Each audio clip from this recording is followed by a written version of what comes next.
La lluvia caía con insistencia sobre las calles empedradas de Ciudad de México, transformando el bullicio del centro en un tapiz gris y resbaladizo. Ana caminaba apresurada por la avenida Reforma, con el paraguas luchando contra el viento que lo volteaba una y otra vez. Tenía 35 años, pero ese día se sentía como si cargara el peso de 50. Su cabello castaño, recogido en una coleta desordenada, se pegaba a su cuello por la humedad, y sus ojos marrones, usualmente vivaces, ahora reflejaban una fatiga profunda. Hacía 6 meses que su mundo se había derrumbado, y cada paso que daba parecía recordárselo. Todo había empezado con el divorcio. Ana y Javier se habían conocido en la universidad, en una de esas fiestas ruidosas donde la cerveza fluía y las promesas se hacían a la ligera. Él era ingeniero, ambicioso, con esa sonrisa que iluminaba las habitaciones y hacía que las mujeres voltearan 2 veces. Ella, maestra de primaria, soñaba con una vida sencilla. Una casa en las afueras, niños corriendo por el jardín, quizás un perro. Se casaron jóvenes, a los 25, en una ceremonia modesta en la Basílica de Guadalupe, rodeados de familia y amigos que aplaudían su felicidad aparente. Pero los años erosionaron ese lazo. Javier se volvió distante, obsesionado con su carrera en una constructora multinacional.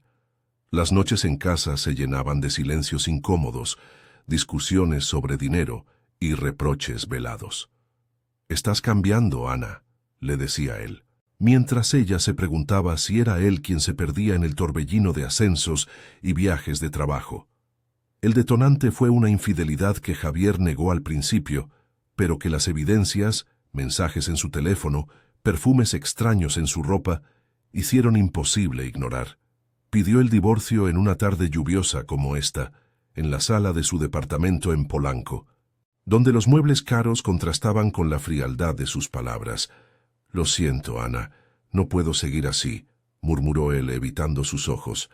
Ella firmó los papeles con manos temblorosas, sintiendo que una parte de su alma se desprendía como una hoja en otoño. La división de bienes fue rápida.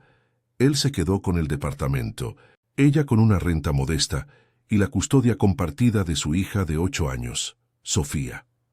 Ana se mudó a un pequeño apartamento en la colonia Roma, un lugar bohemio pero asequible, donde las paredes delgadas dejaban filtrar los sonidos de la ciudad.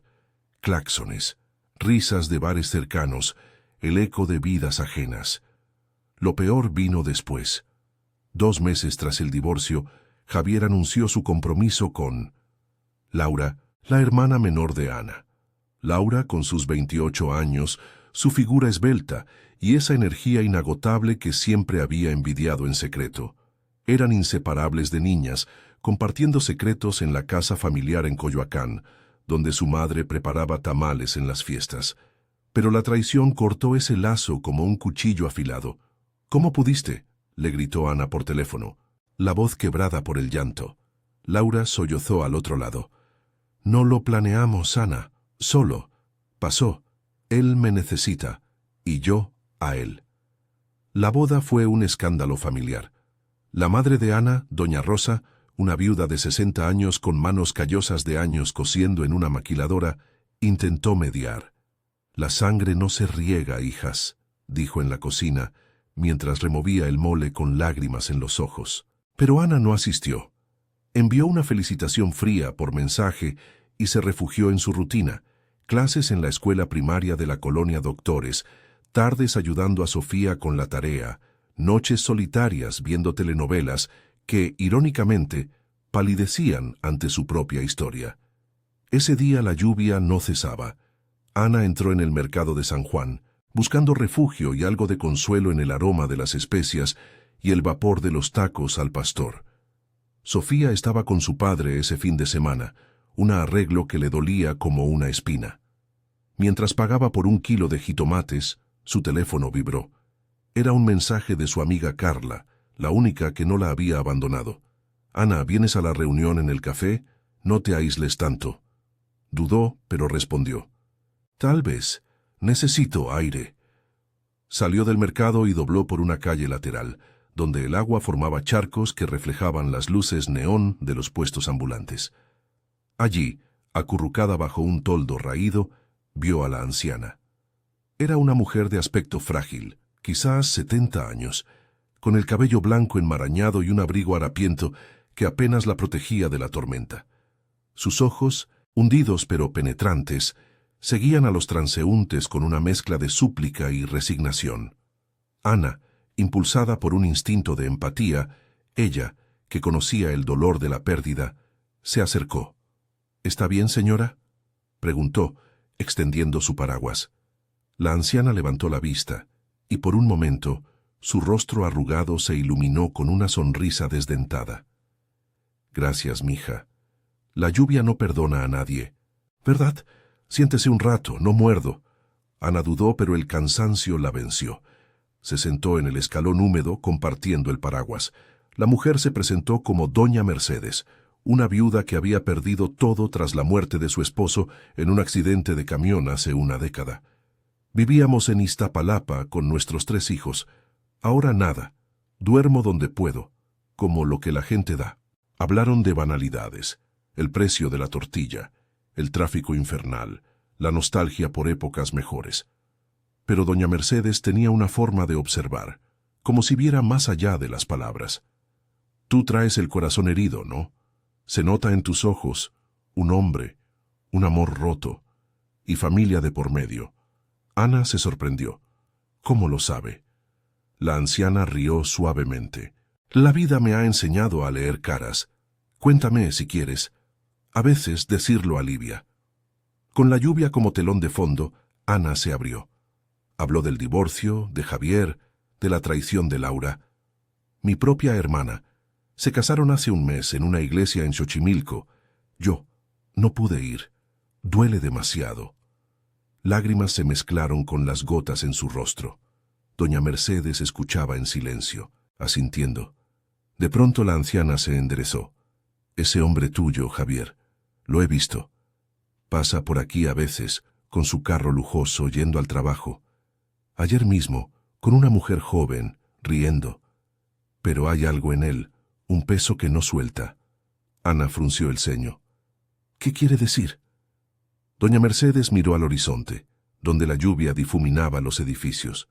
No sé, mija, solo que la vida da vueltas.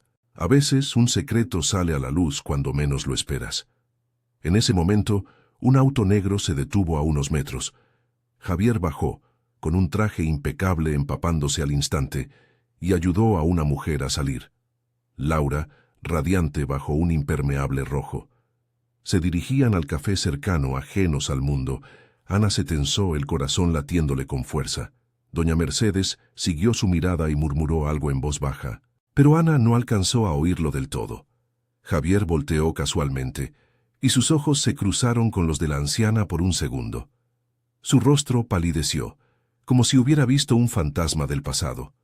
Se apresuró adentro con Laura, sin saludar. Ana miró a doña Mercedes. ¿Qué le pasa? ¿Lo conoce? La anciana sonrió misteriosamente. Quizás, pero eso, mija, es una historia para otro día. La lluvia había amainado un poco, pero el aire seguía cargado de humedad, como si la ciudad misma llorara en silencio. Ana se quedó mirando la puerta del café por donde Javier y Laura habían desaparecido, el impermeable rojo de su hermana, como una mancha vibrante en su memoria. El corazón le martilleaba en el pecho, un ritmo irregular que le recordaba todas las noches en vela desde el divorcio. ¿Por qué dolía tanto aún? 6 meses, un mes de boda, y ahí estaba ella, sentada en un escalón sucio con una extraña, mientras ellos reían dentro, ajenos a su dolor. Doña Mercedes carraspeó suavemente, rompiendo el hechizo. No mires tanto, mija, eso solo te envenena por dentro. Su voz era ronca, marcada por años de exposición al humo de fogatas improvisadas y al polvo de las calles.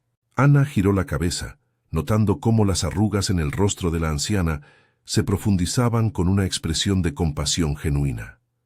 Pero, ¿por qué se puso así? Javier, pálido como si hubiera visto un muerto. ¿De verdad lo conoce? La anciana se ajustó el abrigo raído que olía a tierra mojada y a algo indefinible. quizás el aroma de la supervivencia callejera. Miró hacia el café, donde las luces cálidas se filtraban a través de los vidrios empañados. Conozco a muchos por aquí, Ana. La gente pasa, habla, deja pedazos de su vida. Javier. No es la primera vez que lo veo nervioso. Hace unos meses, antes de que se casara, vino solo una noche. Estaba borracho, apoyado en la pared de enfrente, hablando solo como si cargara un secreto demasiado pesado. Ana sintió un escalofrío que no tenía nada que ver con la lluvia. ¿Qué dijo? ¿Algo sobre mí? ¿Sobre Laura? Doña Mercedes negó con la cabeza, sus ojos hundidos fijos en un charco que reflejaba las luces de un puesto de elotes cercano. No sobre ti, mija, sobre su pasado. Mencionó a una mujer, no tu hermana, sino otra, alguien de antes, de cuando era joven. Dijo algo como, no puedo repetirlo. Anó con ella, y luego se fue tambaleándose como si huyera de sus propias palabras. El estómago de Ana se revolvió. Javier siempre había sido reservado sobre su juventud. Se conocieron en la universidad, pero él evitaba hablar de su familia o de lo que había vivido en su pueblo en Guanajuato antes de mudarse a la capital. ¿Una mujer? ¿Qué mujer? ¿Crees que me engañó antes de mí también? La idea la golpeó como una ola fría, avivando la ira que había estado conteniendo. Ella, que había confiado en él ciegamente, construyendo sueños sobre mentiras. Doña Mercedes extendió una mano nudosa y tocó el brazo de Ana, un gesto sorprendentemente cálido. No saques conclusiones apresuradas. La vida es complicada, llena de errores que uno arrastra como cadenas. Yo perdí a mi esposo por un accidente tonto, un camión que patinó en la lluvia igual que esta. Él cargaba culpas de juventud, deudas que nunca pagó. A veces, el pasado nos alcanza en los peores momentos. Hizo una pausa y su voz bajó a un susurro. Pero si quieres saber más, ve a su oficina mañana. Trabaja en esa constructora grande en Insurgentes, ¿no? Pregunta por él. Di que es personal. La verdad sale cuando la buscas. Ana se levantó, el paraguas chorreando agua sobre el pavimento agrietado. La idea de confrontarlo la aterrorizaba, pero también la impulsaba. Gracias, doña Mercedes.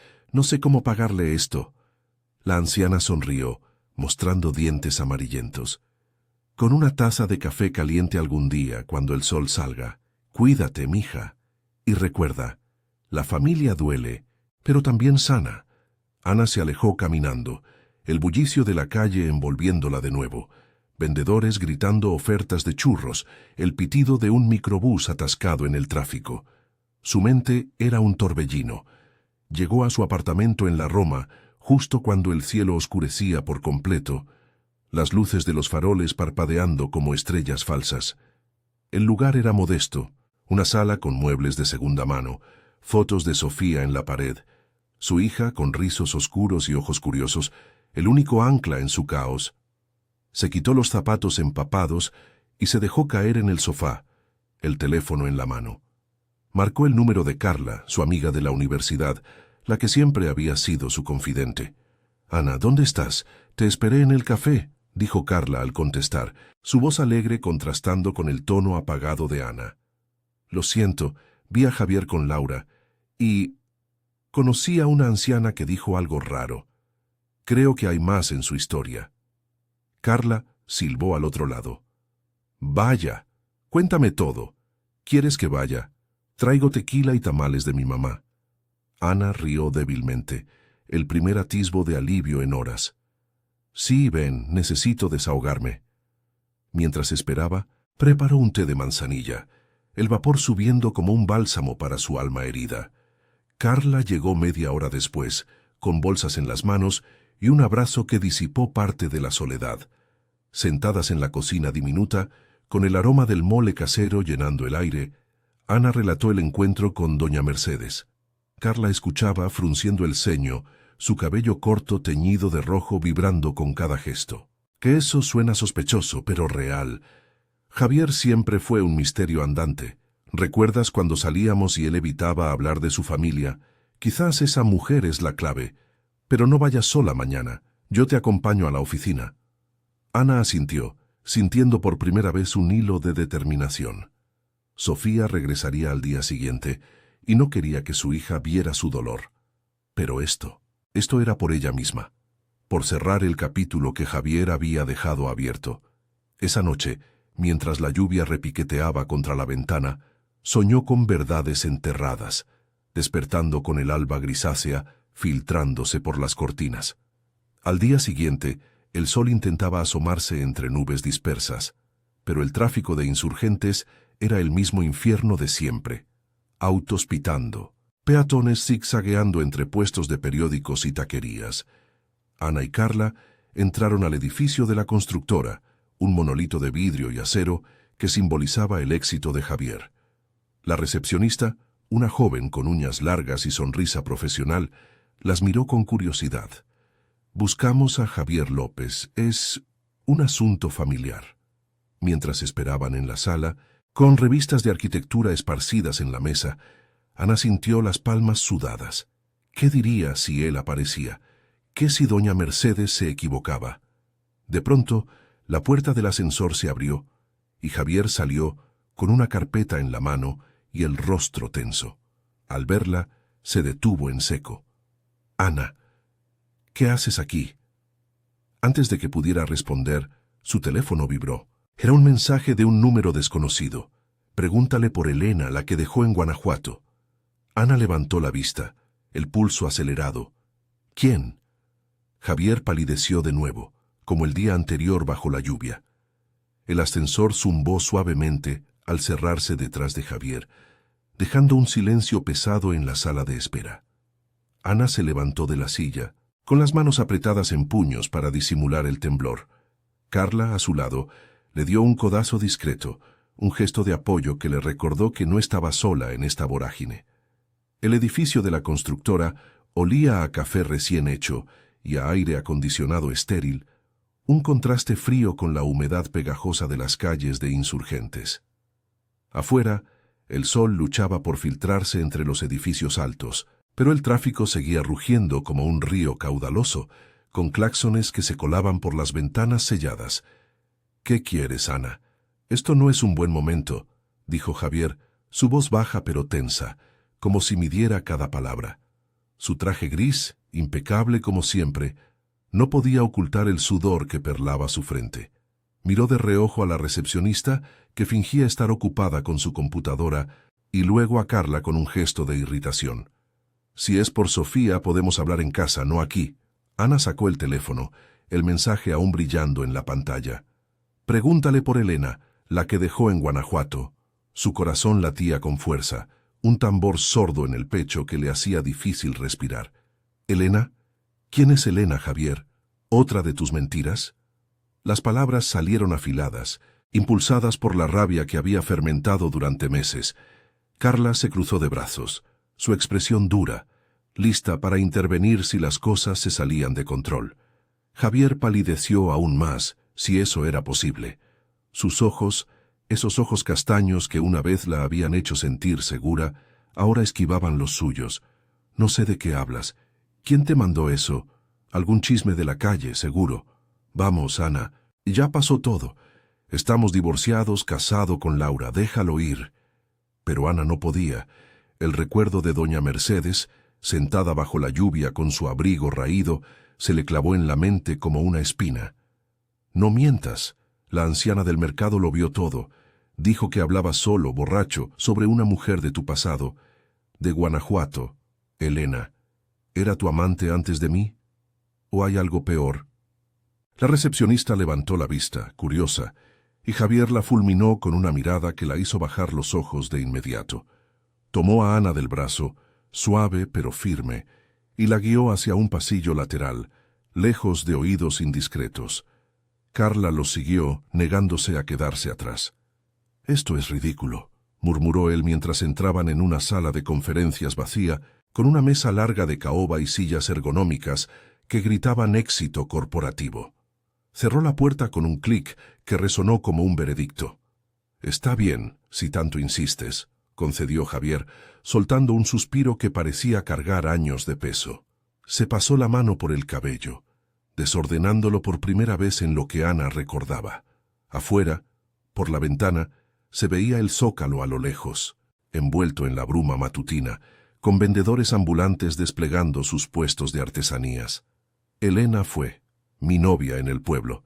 Teníamos 19 años.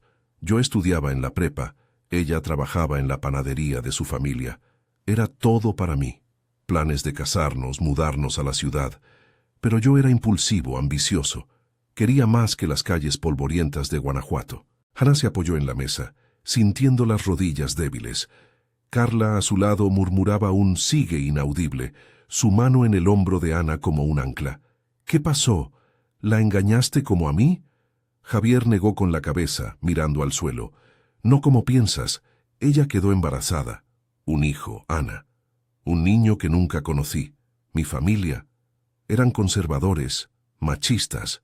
Mi padre me dijo que si no lo dejaba, me desheredaba. Elena quería criarlo sola, pero yo tenía miedo. Me fui a la universidad aquí, en México, corté todo contacto. Le mandé dinero al principio, pero luego lo ignoré. Pensé que el tiempo lo borraría. El aire en la sala se espesó, cargado de revelaciones que Ana no esperaba.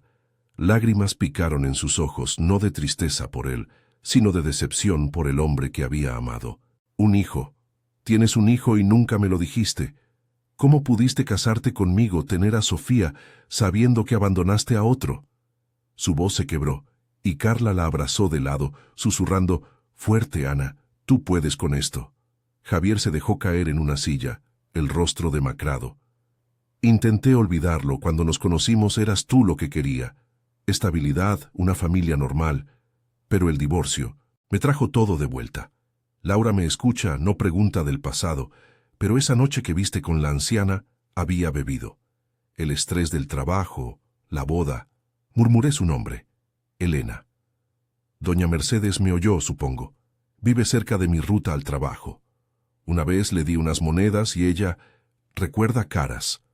Ana sintió una náusea subirle por la garganta. El sol ahora entraba a raudales por la ventana, iluminando el polvo en el aire como partículas de verdad flotando. ¿Sabe, Laura?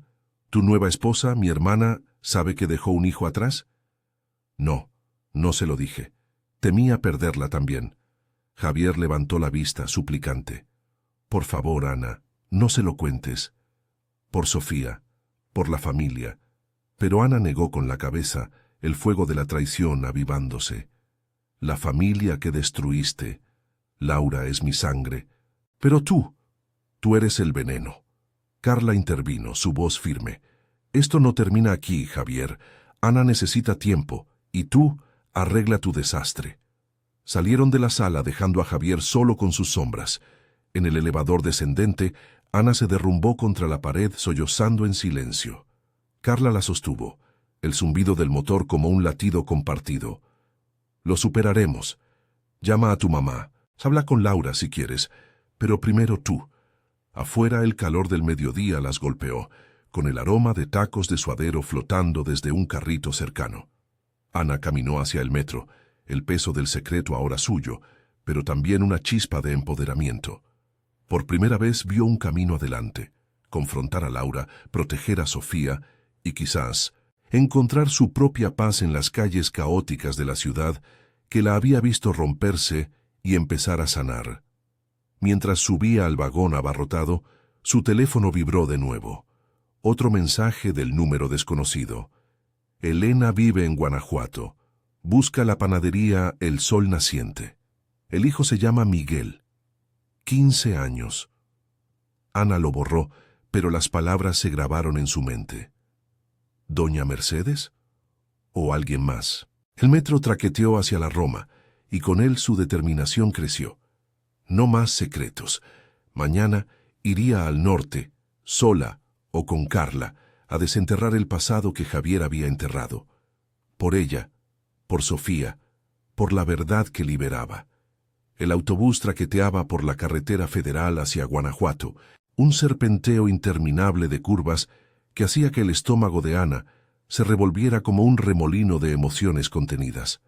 Habían pasado 2 días desde la confrontación en la oficina de Javier, y el sol del mediodía entraba a raudales por las ventanillas polvorientas, iluminando el paisaje árido de nopales y magueyes que se extendía hasta el horizonte. Ana se aferraba al asiento, con la mochila en el regazo donde guardaba lo esencial. Un cambio de ropa, el teléfono con batería baja y una foto de Sofía sonriendo en un parque de la Roma. Carla había insistido en acompañarla, pero Ana necesitaba hacerlo sola. Este viaje era suyo, un acto de cierre que no podía compartir aún. La decisión había sido impulsiva, nacida en la noche anterior mientras la lluvia volvía a azotar su apartamento, un golpeteo rítmico que parecía eco de su pulso acelerado. Doña Rosa, su madre, había llegado esa mañana con un plato de chilaquiles y palabras de consuelo. «Hija, la verdad duele, pero el silencio mata más lento». Sofía jugaba en la sala con bloques de madera, ajena al torbellino, y Ana la había abrazado fuerte antes de partir, prometiendo volver al atardecer del día siguiente. «Te quiero, mi vida. Mamá va a resolver unas cosas para que estemos bien». La niña, con sus ojos grandes y curiosos, había asentido, pero Ana vio el destello de preocupación en su mirada, un recordatorio de que su hija era el centro de todo. Llegaron a Guanajuato al caer la tarde, cuando el cielo se teñía de un naranja polvoriento que contrastaba con las fachadas coloridas de la ciudad colonial. El aire era más seco que en México, cargado del aroma a tierra caliente y pan recién horneado que flotaba desde las calles empedradas. Ana bajó del autobús en la terminal con las piernas entumecidas y el corazón latiéndole en la garganta. El mensaje del número desconocido, que sospechaba era de doña Mercedes con su sabiduría callejera, la guiaba. El sol naciente. Pidió indicaciones a un taxista de bigote espeso que la miró con curiosidad mientras maniobraba por el laberinto de callejones. «Es en el centro, cerca del mercado. Buena panadería, pero la dueña es seria, no como antes». La panadería era un local modesto, con vitrinas de vidrio empañado y el horno al fondo, escupiendo vapor aromático. Ana empujó la puerta, haciendo sonar una campanilla oxidada, y el calor la envolvió como un abrazo inesperado. Detrás del mostrador, una mujer de unos 40 años amasaba masa con movimientos precisos, su cabello negro recogido en un moño práctico y un delantal manchado de harina. Tenía los ojos castaños, hundidos por el cansancio, pero con una fuerza que recordaba vagamente a Javier en su juventud. «¿En qué le ayudo?», preguntó la mujer, sin levantar la vista del todo. Su voz era ronca, marcada por años de humo y trabajo duro. Ana tragó saliva, el pulso retumbando en sus oídos. «Busco a Elena». «¿Es usted?». La mujer se enderezó, limpiándose las manos en el delantal, y la miró con una mezcla de sorpresa y cautela. «Sí, soy yo. ¿Quién pregunta?» «Ana, soy la exesposa de Javier López». Las palabras salieron atropelladas, y Elena palideció, dejando caer la masa con un plaf sordo sobre la mesa de madera astillada. El local estaba vacío, salvo por el zumbido de un ventilador viejo que removía el aire cargado de levadura. Elena la guió a una mesa en la trastienda, una habitación estrecha con estantes de harina y fotos descoloridas en las paredes. Una de un joven Javier, sonriente y delgado, abrazando a una Elena embarazada. Otra de un niño de 15 años, alto y moreno, con la misma mandíbula cuadrada. «¿Cómo me encontraste bien?», murmuró Elena, sirviendo 2 tazas de café negro humeante. Sus manos temblaban ligeramente, revelando la grieta en su armadura. Afuera el bullicio del mercado se filtraba, vendedores gritando precios de frutas, el cloqueo de gallinas en jaulas. Una anciana en la ciudad, y un mensaje. Javier me lo contó todo. El hijo, Miguel. Ana miró la foto, y el chico, Miguel, parecía una versión más joven de Sofía, con esa inocencia que el tiempo no había erosionado aún. Elena suspiró, sentándose frente a ella. Lágrimas asomaron en sus ojos, pero las contuvo con un gesto de orgullo. Lo abandonó. Se fue sin mirar atrás. Yo crié a Miguel sola, trabajando aquí desde que mis padres murieron. Él sabe quién es su padre, pero no lo busca. Dice que no necesita a alguien que lo dejó por ambición. Hizo una pausa, removiendo el café con una cuchara. Javier mandó dinero al principio, luego nada. Escuché que se casó, tuvo una hija, Pensé que era feliz, pero ahora... ¿Por qué vienes tú? Ana sintió un nudo en la garganta, la empatía surgiendo como un bálsamo inesperado. Se casó con mi hermana después de divorciarnos, pero su secreto salió a la luz. Duele, Elena, por ti, por mí, por nuestros hijos. Hablaron durante horas, el sol poniéndose y tiñendo la trastienda de sombras alargadas. Elena relató los años duros, noches sin dormir, Miguel preguntando por su papá, el rechazo de la familia conservadora que la llamó pecadora.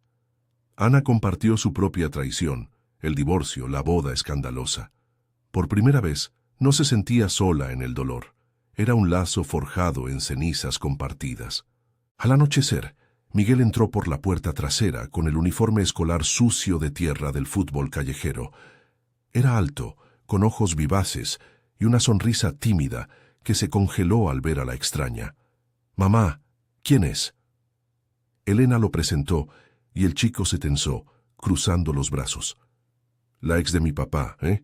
¿Viene a decir que él es un héroe ahora?» Ana negó con la cabeza, su voz suave. «No, Miguel. Vengo a decir que lo siento, por lo que te quitó. Eres fuerte como tu mamá. Sofía, mi hija, te parecería». El chico la miró, la ira disipándose en curiosidad. Charlaron brevemente, de la escuela, de sueños de estudiar ingeniería, irónico como su padre. No hubo abrazos ni promesas, solo un reconocimiento crudo, real. Ana tomó el autobús de regreso esa misma noche, exhausta pero ligera, como si hubiera soltado una carga invisible. Llegó a México al amanecer, con el skyline de la ciudad recortándose contra un cielo rosado. En su apartamento, Sofía corrió a abrazarla, y doña Rosa preparaba desayuno, su rostro arrugado iluminado por una sonrisa. Carla llamó. «Cuéntame todo, ¿estás bien?» Ana decidió confrontar a Laura esa tarde, en el parque de Coyoacán donde jugaban de niñas. Su hermana llegó con el vientre apenas abultado, embarazada de 3 meses, el rostro radiante pero tenso. «Ana, ¿por qué me citaste? ¿Es por Javier?» Sentadas en un banco bajo un ahuehuete centenario, con el aroma de flores de cempasúchil flotando, Ana lo soltó todo. Elena, Miguel, el abandono. Laura lloró cubriéndose el rostro. No lo sabía. «Dios, Ana, lo siento tanto. Pensé que era solo un divorcio, no esto». Se abrazaron, sollozos mezclados con el canto de los pájaros, un puente reconstruido sobre el abismo. Javier se enteró esa noche, por un mensaje de Laura. Llamó a Ana, su voz quebrada. «Por favor, déjame explicarle a Miguel. Quiero conocerlo». Ella colgó sin responder, pero en su corazón una semilla de perdón brotaba, no por él, sino por su propia paz. Días después la lluvia cesó y Ana caminó por la avenida Reforma con Sofía de la mano, el sol calentando su piel. Doña Mercedes la vio desde su escalón y sonrió. «Se ve mejor tu cara, mija». Ana le dio un termo de café caliente, un gesto de gratitud. La vida seguía. Clases, risas con Carla, tardes con su madre. El dolor no se borró, pero se transformó en fuerza, un recordatorio de que las traiciones curan con tiempo y verdad. En la caótica belleza de la ciudad, Ana encontró su camino, paso a paso, hacia un mañana propio.